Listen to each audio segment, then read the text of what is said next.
on the Newman Jets Audio Network. This is the Jetcast, the official podcast of Newman University Athletics, featuring exclusive interviews with coaches, players, administrators, and more. The Jetcast podcast is brought to you by Ascension Via Christi, Donlinger Construction, Pizza Ranch, Mel Hambledon Ford, Eck Agency, Dr. Brennan Lucas and Advanced Orthopedic Associates, Keystone Solid Surfaces, Big Corner Creative, and by Pepsi. Here's the voice of the Newman Jets, Blake Cripps. Well, we are set here for episode 79 of the Jetcast, and well, as the calendar is about to turn back, it's about for us time for us to turn the calendar as well, as the fall sports season is coming to an end. Winter sports season is now here, and so we are kicking off our winter sports previews here on episode 79 of the Jetcast. And to kick it off with us, it is the wrestling coach for Newman. Newman getting started with their wrestling schedule coming up this weekend. They've got the Falcon Invite, a local event in Park City, so just a very short trip for the Jets on Saturday at 9 o'clock to open up their season. Now in his 15th year as head coach, Ryan Smith, 19th year with the program. Coach Smith, it is always great to have you on the show. Thanks so much. Yeah, absolutely. Thanks for having us. Well, Coach, give us a real quick, just a recap, how the offseason's been for you and for the guys, and kind of how you've started your prep for this 2022-23 season. No, it's been a good year. We got a lot of young new faces on the team, and I think Coach Fisher and Coach Meese are probably pulling their hair out a little bit. But we feel like we got a pretty good class that we brought in, and it's going to take a little bit of time to replace some of those guys. The Frame brothers, Garrett Lang, a couple years ago, Kevin Cassane, Noel Torres, and but you got to start over at some point. So we graduated a ton of guys last year, and we'll start that process over this year. Well, you mentioned all of those guys, Lawley, Meese as well. Two guys that had been with the program a long time. Is it a little more exciting for you when you have the chance? Because you've had a lot of experience back on several of these teams of guys that you've coached for a long time. Is it a little bit more exciting for you when you have a big fleet of new Jets to coach? It's always more exciting. I mean, it's always exciting when you have a fresh crop come in. You kind of like to have a few more older guys around to kind of show them the way. But yeah, it's going to be interesting. I mean, you look at our roster, and I mean, we've got one lone senior, and then I think the next one down is a sophomore, which is Jace Fisher. Maybe Chris Mapp, he's on there as a sophomore, but he's really a redshirt freshman, and the rest of them are true freshmen. So they're going to get thrown to the wolves, and they're going to learn how to wrestle real quick, or they're not. That's for sure. Well, give us a real quick recap. 2021, 2022. How do you think that group ended the season, and did that season meet your expectations, and what do you look forward to carrying from that season into this year? Last year didn't end well. You don't make a trip to the national tournament. I don't think anybody's happy. But we fought some weird injuries last year. Jace took a bad loss in a consolation round last year. So it just.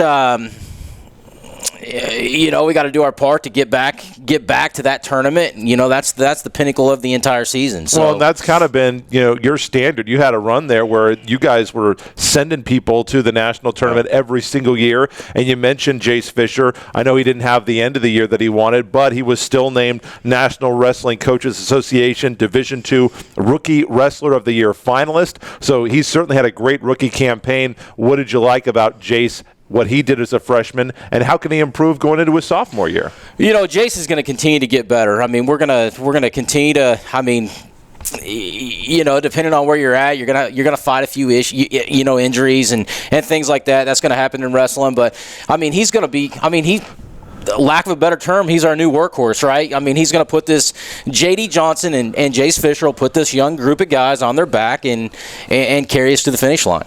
You mentioned J.D. Johnson. He'll be coming up next for us on the Jetcast, senior on this wrestling team. And then Zach Brake, Assistant Athletic Director for Marketing and Communications, will wrap up our show this week.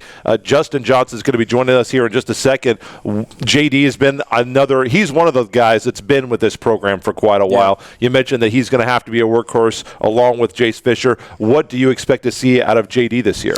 Well, JD's going up a weight class this year, and we think that'll match up with his style a little bit better, and we're just excited for him.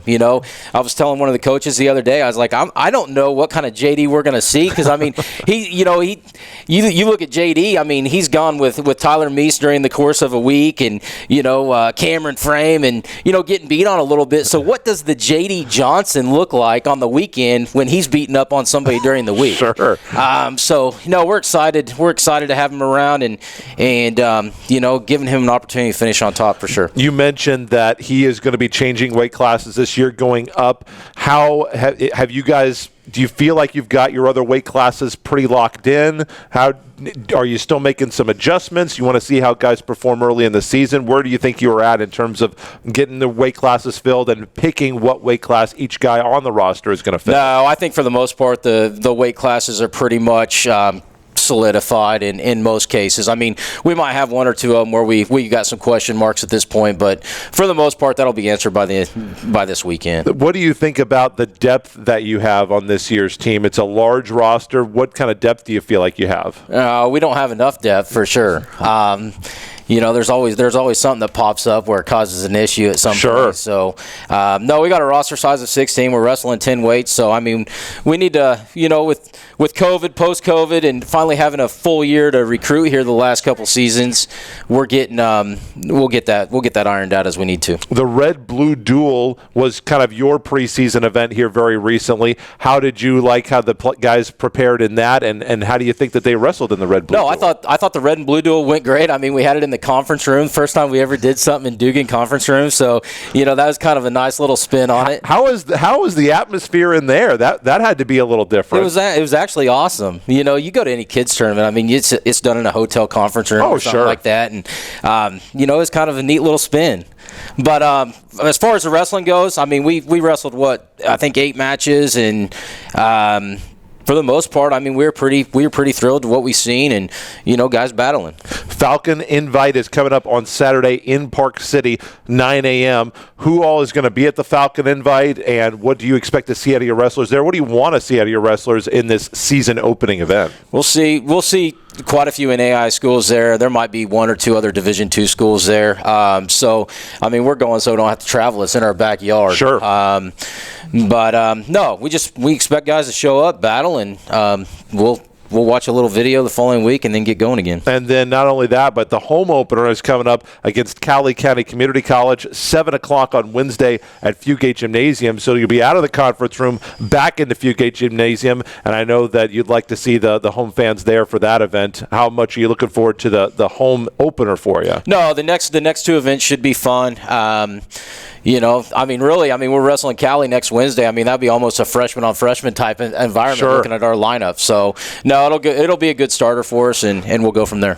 MIAA conference, always very, very difficult. Who do you think are going to be the main players this year? I'm sure Nebraska, Kearney, Central Oklahoma always seem like they are the cream of the crop in the conference. Yeah, I mean, the entire conference is going to be tough. I mean, there's no doubt about it. I mean, they bring it every year. Final question for you. The expectations of a team that's maybe not as experienced as most of your teams have been. What are your expectations? Do you have the expectation of trying to get a guy back to nationals? Obviously, this is a year where you want everybody to at least grow, even if they're not winning matches. You want them to show growth, improvement. What's your expectation for this? Yeah, absolutely. Jet I mean, team? you're growing every day. You're getting a little bit tougher every day.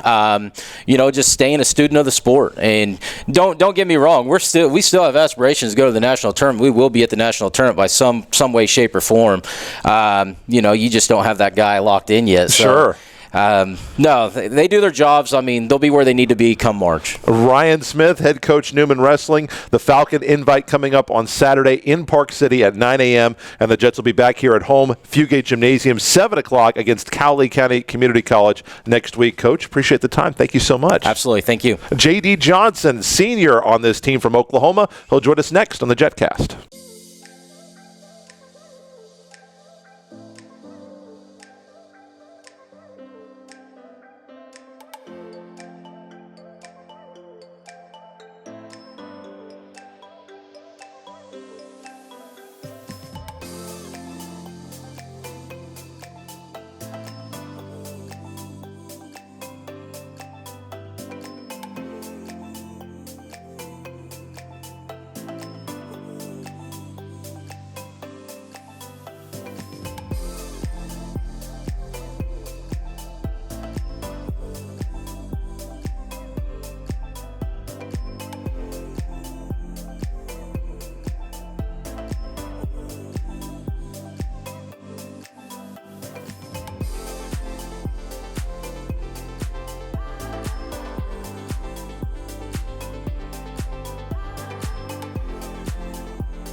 Jet Wrestling getting things started here this weekend at the Falcon Invite. And then, as I mentioned last segment with Coach Smith, going to be back here at home to face off against Cowley County Community College. That is a 7 o'clock matchup next Wednesday at Fugate Gymnasium.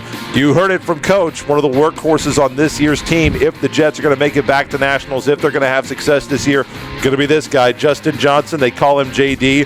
Collinsville, Oklahoma, by way of Owasso, wrestling at 184 this year for the Jets. JD, thanks so much for being on the show. Appreciate it very much. It's an honor. The last year, how do you feel like you performed for the Jets? Give us kind of a recap of your 21-22 season. I mean, had a difficult year. I mean, did okay in the duels and in tournaments, and then at regionals ended up with sixth place, which isn't where I want to be, but it's a step in the process, and this year I'll end up where I want to be.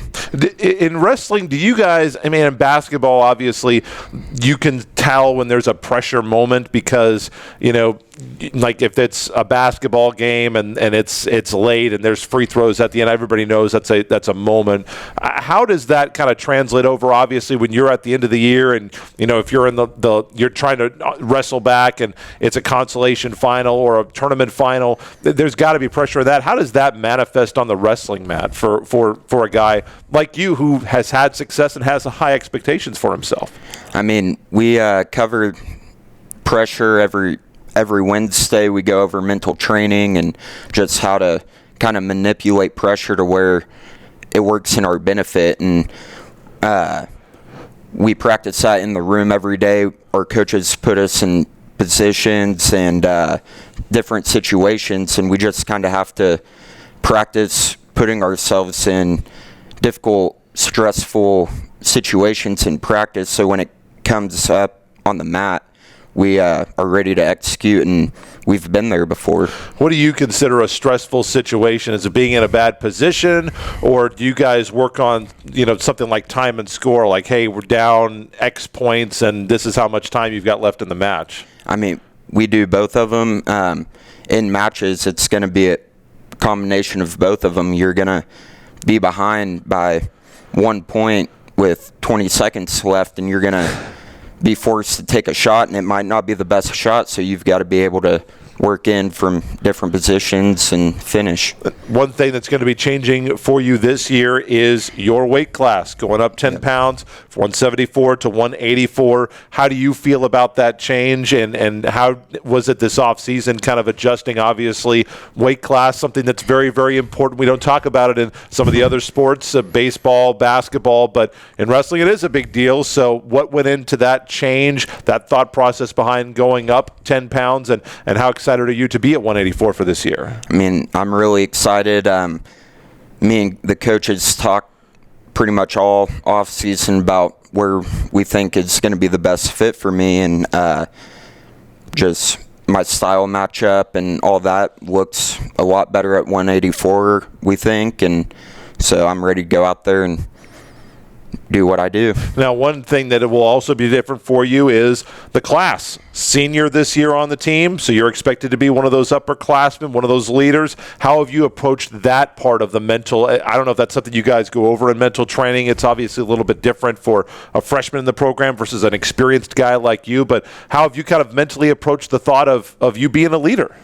I've just tried to take these guys under my wing and just tried to show them where I messed up as a freshman, and I've tried to look back on my freshman year and look at the leaders that I had on the team, like Tyler Meese and Noel Torres, who was a grad assistant that year, and I just try to look back at what those guys helped me with, and I'm trying to pass that along to these freshmen. Now, we talked with Coach Smith briefly about it, but, you know, the MIAA is always so tough. You've got two of the nation's premier programs in the league in Nebraska, Kearney, and Central Oklahoma. Yeah. How do you have to kind of mentally psych yourself up when you get ready to go and wrestle at those spots and against those teams? I mean, I just look at it like another match. I mean, that's something we go over in the mental training again on Wednesdays. Every match is just a match, and we got to go out there, wrestle all of them the same. Final question for you. Coach Smith has talked about kind of the standard that Newman Jets Wrestling has had, and what he's kind of developed over the years has been, you guys just kind of get people to the national tournament. That's just what Newman Wrestling is known for, is that there is a Jet in the national tournament every year, and he thinks very highly of you, thinks that you're a guy that can definitely make that happen this year. Obviously, you don't want to put too much pressure on yourself, but speaking from, you mentioned the 6th place finish last year, you were disappointed, thought that you could have done better. So how do you put the expectations on yourself for your last season of wrestling? Wrestling, it's not like some other sports where you can compete at, go down to men's league. There's not men's league wrestling around. So this is kind of it for you. I know you love this sport. So how do you kind of approach your last season of wrestling, and obviously wanting to make sure that you hit the goals that you've set out for yourself? I'm just every day waking up and reminding myself that this is my last year. Got to put it all out there. And at the end of the day, I want to be able to look back and say that I did everything I can to reach my goals. And so far I'm doing that and plan on continuing to do that every day. Justin Johnson, you want fans to chant Justin or JD if you're in a match? I think JD might flow a little better. I think that you might be right. So we'll go with that. JD Johnston, member of the Jets. JD Johnson and the Jets once again will be in the Falcon Invite coming up on Saturday. That's in Park City, 9 a.m. And then JD Johnson going to lead the Jets against Cali County Community College in the home opener, 7 p.m. next Wednesday at Fugate Gymnasium against the Cali Tigers. JD, have a great season. Thanks so much for the time. Thank you for having me. Coming up next, Zach Brake, the assistant AD for marketing and communications, joins us on the Jetcast. Life. It throws you curves and it knocks you down. But what separates the good from the great is the getting back up. Newman University will always get back up. We are a university of doers, of innovators, of transformers. We inspire as we soar to new heights. We will not be beaten. We will not settle for anything less than the best. We are Newman University.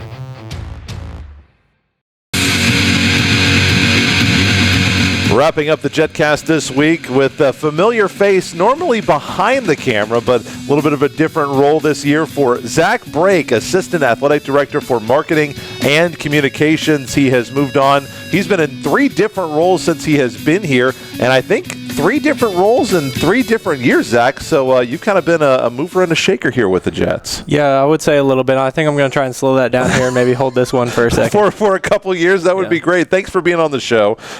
Your time at Newman has been very interesting. When you came here, did you have any idea what was going to be in store for you with the Navy and Red? I can't say that. I came out here. I knew what I wanted to do. I wanted to be in athletic administration, so I wanted to come learn, get as much experience as possible.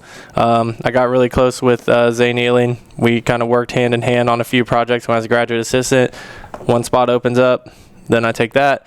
Then Zane departs us, and then I have his kind of an adjusted role this year. But sure. It's been good. It's been I can't say it's been everything I imagined, but I wouldn't trade it. So you've wanted to be an athletic administrator. Because you were a baseball player, collegiate baseball player, pitcher for a number of years. What was it about your time, or maybe it was even before you started in athletics, what made you think, college athletic administration, that's what I want to do with my life after graduation? It's just been one of those things when you try and think about what you want to do in your life when you're growing up, you're like, man, what do I want to do? And leaving sports, it just made me kind of upset. Didn't want to do that. Okay. I didn't want to do that. So I went around applying for graduate assistantships because I knew that was a great path to get into there. So I went and did that. Mo called me back and came out here. So, and here you are. So, obviously, athletic director, maybe that's something on the horizon. What part of athletic administration do you feel like you want to eventually get into? I would say I definitely have a few things to learn before I try and pursue becoming an athletic director. I want to get in on the development side of athletics. I got a lot to learn. I would say just this year it's learning how to use other people to get things done, because last year I was kind of a self-sufficient machine. So, well, yeah, we mentioned that. First of all, you've got a new SID, Jordan, who, by the way, he will be on the Jetcast coming up after the new year. So, yeah, I know he's actually looking forward to that. So we'll see Jordan here in a little bit. But What's it been like kind of teaching a guy very similar to you, came here as a graduate assistant, was kind of planning on doing that, and then all of a sudden, like, well, what if we just had you work full-time for us? And he's made the adjustment very, very quickly, and you've kind of had to throw him in the fire a little bit. Yeah, baptism by fire. I think one of my best assets is I've been through it. So I'm able to talk to him, give him some of the pointers that I learned quickly. I had to learn by failing, and I'm trying to help him fail a little less and learn more quicker. Well, you have, a little extra help in the office. What's that been like, and what's that allowed you guys to do from an athletics communication standpoint? I would say for me personally, it's been the hardest thing. Just working with other people. I was a pitcher. I always struggled with trying to use my defense, try to make the perfect pitch every time, and then, it kind of bit me in the backside. So this year, I would say what's helping us the most is we're able to do more, get more content out there, cover teams more closely instead of just, hey, this is when we have a game, this is what's happening in the game, this was the result of the game. Now we're able to kind of get some more profiles on student athletes and kind of show an inside light into what's happening here in Newman Athletics. Anything that you miss about being the SID? Man, no, I try and stay involved in the process as much as possible. I will say I do not mind not having to cover the road games, get a little reprieve. And I know what those guys are going through, so I tell them to take their time when they need it. I know what's going on there. I got to stat a volleyball game to start this year, and then since then Jordan's taken it from me, so I kind of missed that a little bit. But he's doing a great job with it, so I'm going to keep letting him do it. Sure.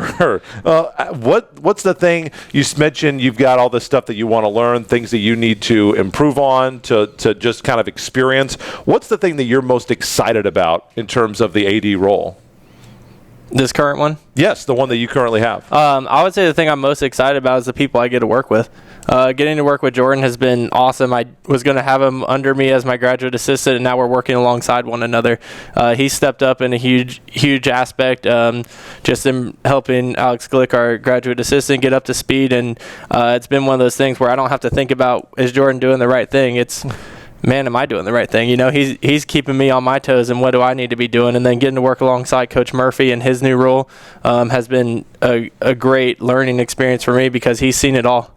He's in his 20th season of just dominating the bowling lanes, and now he's starting to dominate his new role, and then getting to stay working with Mo and Joe as well. It's been nothing short of the best. Now, one of the things that now that you've taken the new position, one of the additional responsibilities that you're my boss. So what's that been like, trying to manage me and keep me in line? I would say it's a treat.